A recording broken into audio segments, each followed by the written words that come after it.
Thanks so much for joining us. I'm Jazmin Bailey. We have a lot to get to this morning. Out to that breaking news out of Harrisonburg. A 2-year-old girl is in the hospital after her mother put the car in reverse and rolled on top of her. You're not seeing things. That is really a bus driver driving through a flooded road. We have new photographs that give us a real glimpse of the life kidnapping suspect Ariel Castro was. Well, don't say we didn't tell you, but when you stop at Starbucks today, your usual may cost you more than usual. We're going to check in on our forecast with meteorologist Jay Webb. And Jay, I just stepped outside, just get a little fresh air. You can kind of feel that moisture hitting your skin. I don't know how fresh that air is. The Super Bowl of municipal bankruptcy goes to court today. We are talking about the financial fix for the city of Detroit. Police are also asking for your help in solving an overnight assault in Harrisonburg. Officers say they don't have any credible leads on suspects. The assault happened around 1:30 this morning. It's been that long since the Dukes won a CAA title, but they did it last night in Richmond. Of course, the fans are very excited. I'm sure there were fist pumps. We're still following that breaking news out of Grottoes, where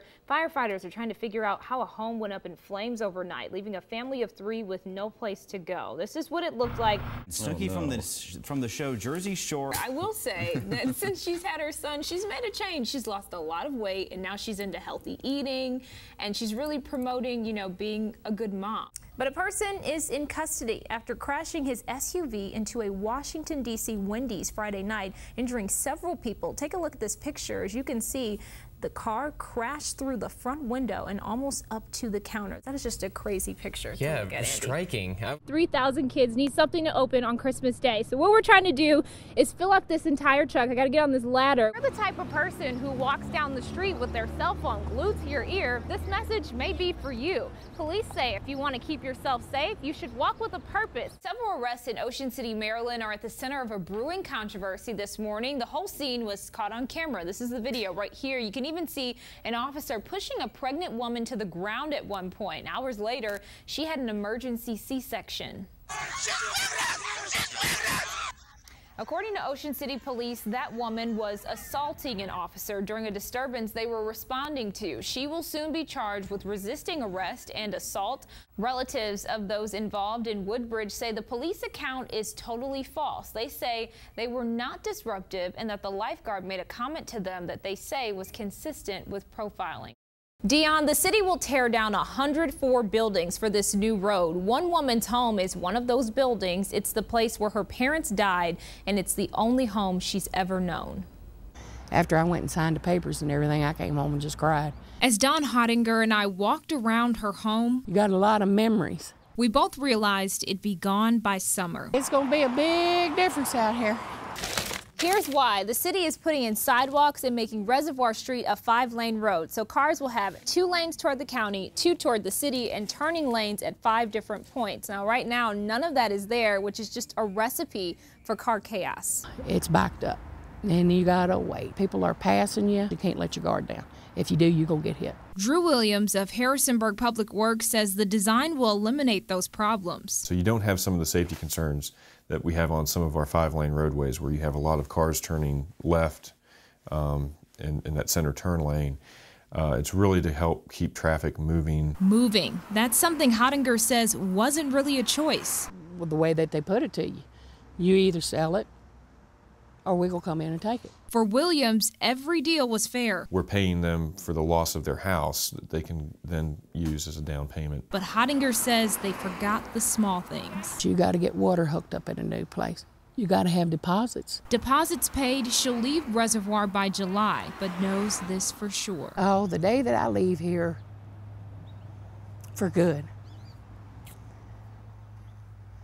I really think it's going to be one of the hardest days I've ever had in my life. Amidst the sounds of shopping carts and feet, Good morning. Good morning. there's a friendly voice and sound. A bell Daryl Jones has rang Good morning, sir. for 20+ years. It's 9 to 10 hours a day, and we're out for 6 days a week. Good morning, ladies. He uses his vacation time to do it.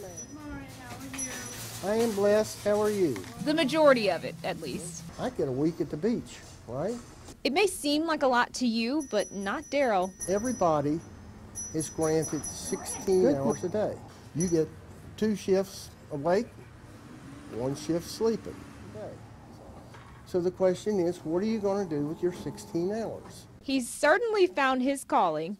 I stand out here with a little bell and raise tens of thousands of dollars. Sometimes more than $1,000 in one day. But how? First thing I do is, before I ever come out, I pray. And when he's not there, I missed 3 days. And you showed up on those days. he has some explaining to do. That's what it was. It's this thought, though, that keeps him coming back. And it's remarkable, you know, what a difference one person can make.